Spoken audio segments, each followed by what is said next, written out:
Hi, I'm Linda Chin, and this is the story of how I learned that sometimes the quietest person in the room holds all the cards. Funny how life works. One day, you're being ordered around by your entitled cousins. The next, you're signing their termination papers. But let's start from the beginning. My Aunt Barbara was always the black sheep of the family. While her siblings pursued traditional careers, doctors, lawyers, accountants, she built a tech empire from scratch. Chen Innovations became a multi-billion-dollar company under her leadership, but you'd never guess it from the way she lived. She wore simple clothes, drove a 10-year-old car, and stayed in the same modest house she bought when she first started the company. I was the only one who really knew her. While my cousins, Marcus and Diana, attended elite private schools and flaunted their family name, I spent my weekends at Aunt Barbara's house, learning to code on her old computer. Business isn't about fancy degrees, Linda, she'd say as I struggled through my first program. It's about seeing what others miss. When I was 12, my parents died in a car accident and Aunt Barbara took me in. Relatives whispered that she did it out of guilt, too busy building her empire to help her struggling brother. But I knew better. She saw something in me that no one else did. For 15 years, I worked alongside her, starting from the bottom. While Marcus and Diana partied through college, I was learning every aspect of Chen Innovations, from customer service to product development. They mockingly called me Aunt Barbara's shadow. But I didn't care. I was learning things no business school could teach. Then came the diagnosis: pancreatic cancer, stage 4. She faced it the same way she faced everything else, practically without drama. Linda, she said one evening in her home office, I need you to promise me something. Anything, I replied, fighting back tears. Don't let them know how smart you are. Not until the right moment. She handed me a sealed envelope. This contains everything you need, but timing is everything. You'll know when. I didn't understand then, but I would soon enough. Aunt Barbara passed away quietly in her sleep 3 months later. Her funeral was filled with tech industry elites, but my cousins managed to make it all about themselves. Marcus gave a tearful speech about his beloved aunt, whom he hadn't visited in years. Diana sobbed dramatically for the cameras, clutching her designer handbag. The real drama started at the will reading. The family gathered at Chen Innovations headquarters, Aunt Barbara's siblings, their spouses, Marcus, Diana, and me. Everyone expected the company to go to Marcus, the eldest male heir, with shares distributed among the family. That was how things were traditionally done. Mr. Patterson, the lawyer, cleared his throat and began reading. The first few minutes were standard, small bequests to longtime employees, charitable donations. Then came the bombshell. And to my niece, Linda Chen, I leave my controlling interest in Chen Innovations, comprising 70% of all voting shares. The remaining 30% will be distributed among current employees according to their years of service. Chaos erupted. This is impossible, Marcus shouted, his face turning red. She's just a junior employee. She doesn't even have an MBA. Diana's mascara streaked as she wailed. We're the rightful heirs. She was just the poor orphan Aunt Barbara took in out of pity. Their father, my Uncle James, rose shakily to his feet. There must be some mistake. Barbara wouldn't leave everything to the help. Diana spat. Mr. Patterson remained unfazed.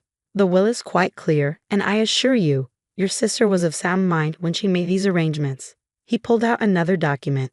Furthermore, Miss Linda Chen has been secretly serving as Deputy CEO for the past 2 years. All the paperwork is in order. I sat quietly, remembering Aunt Barbara's words. Timing is everything. This wasn't the moment. Not yet. The family meeting that followed was brutal. They gathered at Uncle James' mansion, the same one he bought years ago with money borrowed from Aunt Barbara. I had been invited, but it was clear what my role was supposed to be. Linda, be a dear and serve the coffee, Helen, Marcus's mother, said with a saccharine smile that didn't reach her eyes. That's what you're good at, right? Serving others?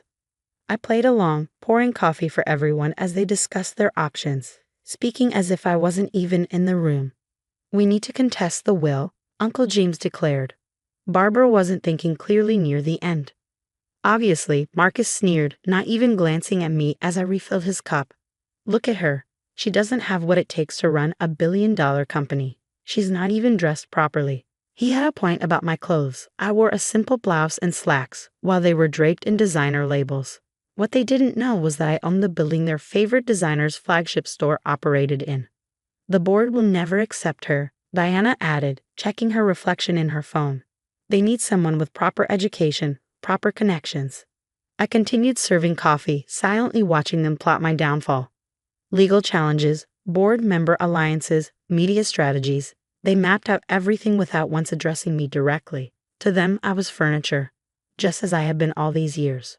Finally, Uncle James turned to me. Linda, this can be easy or difficult. Sign over the shares to Marcus, and we'll offer you a generous settlement, enough to live comfortably. It's what's best for everyone. I looked at their expectant faces, the same people who had barely acknowledged me at family gatherings, who had mocked my close relationship with Aunt Barbara, who had whispered behind my back that I was just a cherry case. I'll think about it, I said softly, gathering the empty coffee cups. The board meeting is on Monday. I'll have my answer then. They smiled triumphantly, already celebrating their victory. Marcus even patted my head condescendingly. Good girl. I knew you'd see reason. As I walked out of the mansion, I pulled out my phone and the envelope Aunt Barbara had given me. Inside were documents, passwords, and a letter. The time for hiding is over. Show them who you really are. I smiled as I sent a series of pre-prepared emails. Monday's board meeting would certainly be interesting. After all, while my dear cousins had been busy flaunting their last name, I had spent 15 years becoming the backbone of Chen Innovations. Every major client contract had my name on it. Every successful product launched in the past 5 years had my code in it.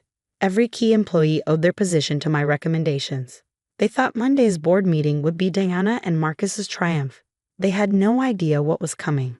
Monday morning dawned bright and clear. I arrived at Chen Innovations headquarters at 6:00 a.m., 2 hours before the meeting. The security guards nodded respectfully. They had known who I really was for years. I had heard Marcus and Diana spent the weekend calling board members, rallying support for their coup. Let them try. I changed into the outfit I had prepared. Not one of the designer suits my cousins favored, but a perfectly tailored black dress Aunt Barbara had given me for my last birthday. Power isn't about looking powerful, she had told me. It's about being powerful. At 7:45, I stood by my office window and watched as Marcus and Diana arrived, looking smug. Uncle James and Aunt Helen trailed behind them, likely for added pressure. They were dressed for a fashion show, not a board meeting. Time to greet the family, I whispered to myself, picking up the stack of folders I had prepared. The boardroom was tense when I walked in. 12 board members sat around the massive table. My family occupied one end. Marcus was already in the CEO's chair, smirking. Linda, Diana called sweetly. Be a dear and get us some coffee before you go. I smiled. Of course. But first, I pressed the intercom. Sarah, please bring in the documents. The door opened and my executive assistant, whom my cousins had always assumed was just Barbara's secretary, walked in, pushing a cart filled with folders. She distributed them personally to each board member. What's this? Marcus demanded, trying to snatch a folder from my hands. Patience, cousin, I said calmly, continuing my round. All will be clear in a moment. Once every board member had a folder, I walked to the head of the table. Marcus was still in the CEO's chair. You're in my seat, I said softly. He laughed. Come on, Linda, we all know. I cut him off, my voice sharp. You are in my seat. Move. Something in my tone made him stand, though he tried to play it off as humor. The board members were flipping through their folders. I saw their expressions change.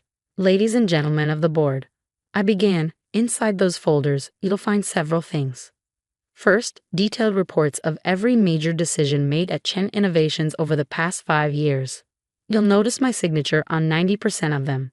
Those decisions you attributed to others, they were actually mine. Marcus tried to interrupt, but I continued. You'll also find documentation of some interesting financial transactions. Marcus, would you like to explain to the board why $2 million of company funds were used to cover your gambling debts last year? His face turned white. That's confidential. I turned to Diana. Perhaps you'd like to explain the fake consulting firm you set up. The one that billed the company for services never rendered. You can't prove, she stammered. Oh, but I can. I smiled. Aunt Barbara and I documented everything. We let it slide, hoping you'd learn. Grow up. Become responsible. We were wrong. Uncle James stood, his face purple with rage. Now see here. Sit down, Uncle, I said quietly. Your section is on page 12. The irregular loans, the misappropriated funds, the shell companies. Would you like me to continue? He collapsed into his chair. I turned back to the board. For years, I worked quietly, learning every aspect of this company. While others took credit, I let them, because Aunt Barbara taught me that true power doesn't need recognition. It needs results. I clicked the remote. The screen behind me lit up with charts. Under my direct management, though others took credit, our R&D department increased productivity by 200%. Our client retention rate rose to 98%. Our profit margins doubled. The board members nodded. Many were finally realizing why certain departments had mysteriously improved over the years. Now, I continued, we have a choice. You can support my cousin's attempted coup, in which case I'll be forced to release all this information to the media and the proper authorities. I clicked another button. New documents appeared on the screen. Or we can move forward with the expansion plans I've spent the last year developing: 5 new tech centers, partnerships with leading research facilities, and a revolutionary product line that will put us years ahead of our competitors.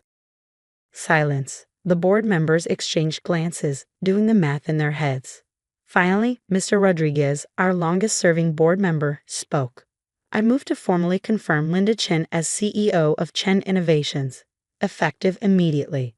Seconded came multiple voices. This is ridiculous. Marcus exploded. She's nothing. She's nobody. She's just the poor little orphan that Aunt Barbara. Marcus. I cut him off, my voice ice cold. You're fired. Security is waiting outside to escort you from the building. You can't do this. Diana shrieked. We're family.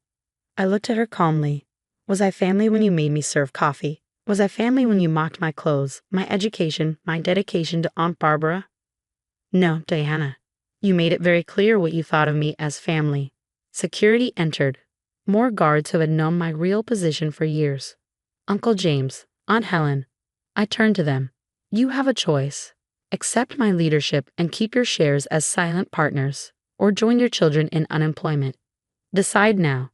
They looked at each other, then at their screaming children being escorted out.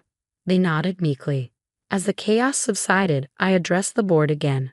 Now shall we discuss those expansion plans? By the end of the day, my position was secure. The expansion was approved. A press release announcing my leadership was already circulating. That evening, I sat in Aunt Barbara's old office, my office now, looking at her picture. You taught me well, I whispered. Power isn't about shouting the loudest or wearing the most expensive clothes. It's about patience, knowledge, and timing. My phone was full of messages from family members suddenly remembering how much they had always loved me. I ignored them all, except one. Maria, my aunt's old housekeeper, had sent a simple text.